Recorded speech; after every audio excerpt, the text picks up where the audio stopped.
آئینہ دیکھتے ہیں مگر دیکھتے نہیں, خود سے نظر ملائیں یہ جرت کہاں سے لائیں. آئینہ دیکھتے ہیں مگر دیکھتے نہیں, خود سے نظر ملائیں یہ جرت کہاں سے لائیں. جتنے بھی تھے گواہ وہ سب قتل ہو گئے, جتنے بھی تھے گواہ وہ سب قتل ہو گئے, اب آپ ہی بتائیں شہادت کہاں سے لائیں. نہ مدعی نہ شہادت حساب پاک ہوا, یہ خون خاک نشینہ سر اس کے خاک. ہاں اس کے خاک بہت عمدہ, بہت عمدہ, بہت عمدہ, کیا بات ہے. جتنے بھی تھے گواہ وہ سب قتل ہو گئے, اب آپ ہی بتائیں شہادت کہاں سے لائیں.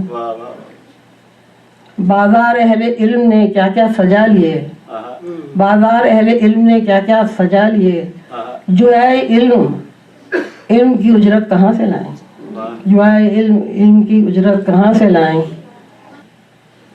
درد تو سب تھے لادوا, حرف دعا تھا حوصلہ, درد تو سب تھے لادوا, حرف دعا تھا حوصلہ, جھک کے میرے طبیب نے مجھ سے کہا تھا حوصلہ.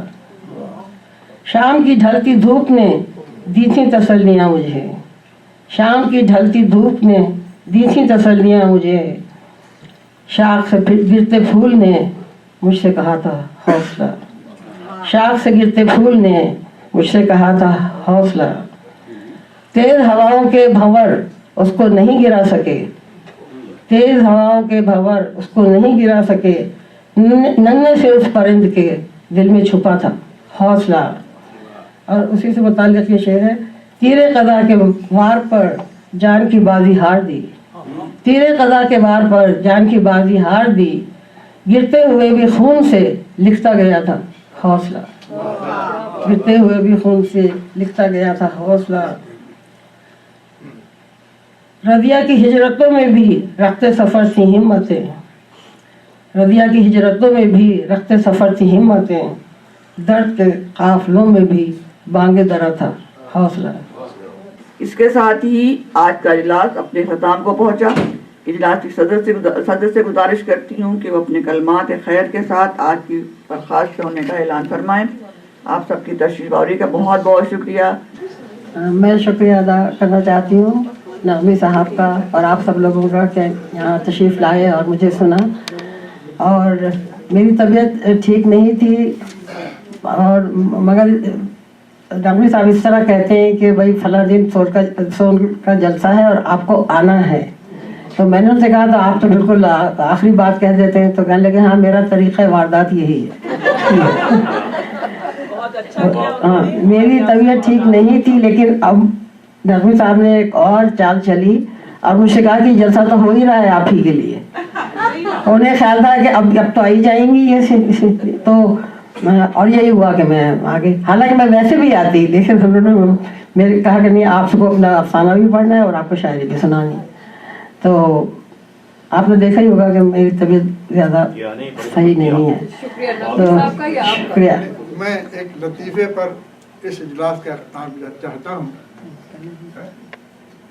آپ کو لینا ہے. ہاں, رضیہ فصیح احمد شکاگو میں تھی, تو انہوں نے ارادہ کیا کہ چند روز اپنے چھوٹے بیٹے ایرج کے پاس جا کے رہیں. تو نیو یارک میں سبیہ صبا ٹیلی فون پر ان کو مشورہ دینے لگی, کہنے لگی کہ رضیہ آپا آپ جا رہی ہیں واشنگٹن, تو وہاں ایک صاحب ہے ابوالحسن نغمی, ان سے ضرور ملیے گا, بڑے کام کے آدمی ہیں اور یہ بات بھولیے گا نہیں. خیر یہ آئیں, ان سے تعارف حاصل ہوا, ملاقاتیں ہوتی رہیں. تو ایک دن سبیہ نے ان سے ٹیلی فون پر باتیں شروع کی. انہوں نے ان سے کہا کہ بھئی یہاں واشنگٹن میں ایک صاحب ہیں ابوالحسن نغمی, ان سے بہت لطف ہے اور بہت زیادہ وہ کام کے آدمی ہیں. تو سبیہ نے کہا جی رضیہ آپا بالکل آپ جیسے کہہ رہے ہیں وہ ایسے ہی ہیں, بلکہ اس سے بھی زیادہ بڑھ کے ہیں اور بہت ہی خوبیوں والے آدمی ہیں. اچھا تو کیا آپ بھی انہیں جانتی؟ اب سبیہ صاحبہ نے جو جواب دیا ہے وہ یادگار ہے. کہنے رضیہ آپا یہ جانتا آگے تو لٹاتا نہ گھر کو میں. بہت ہی بھولی بھولی خاتون ہے اور بالکل کچھ بھی مطلب دنیا کی جو چالاکیاں ہیں وہ ان کو نہیں آتی ہیں. ایک دن کہنے لگی کہ رات کو میں آپ کے پاس قمر علی عباسی کا فون نمبر ہے؟ میں نے کہا جی ہاں ہے. تو بلکہ میں نے کہا میں ایسا کرتا ہوں کہ یہ ٹیلی فون جو ہے یہ 3 وے کالنگ کا ہے تو ہم تینوں بات کر لیں گے. نیو یارک میں وہ قمر علی عباسی، ادھر میں ورجینیا میں اور میری لینڈ میں آپ تینوں بات نہیں کریں. ان کا ٹھیک ہے. میں نے نمبر ملایا 3 وے کالنگ پر. اچھا یہ بہت زیادہ باتیں کرنے کے موڈ میں تھی، مجھے نیند آ رہی تھی تو میں نے مائکرو فون پر اس طرح سے ٹک ٹک ٹک ٹک کیا. اتنا ذہین شخص تھا مرحوم قمر علی عباسی، فوراً سمجھ گیا امروہے کا ہے. امروہے کے تھے. تھوڑی دیر کے بعد قمر علی عباسی نے مائکرو فون کے قریب آ کے خراٹے لینا شروع کر دیے. تو یہ کہنے لگی یہ خراٹے کون لے رہا ہے؟ بیچارے نقوی صاحب تھک کے سو گئے. انہوں نے فوراً یقین کر لیا کہ ٹھیک ہے پھر گفتگو کو ختم کرنا چاہیے. یہ واقعہ بھی مجھے بالکل بہت ہی میں سوچ رہی ہو سکتا ہے نغمی صاحب کسی اور کا نام میری جگہ لے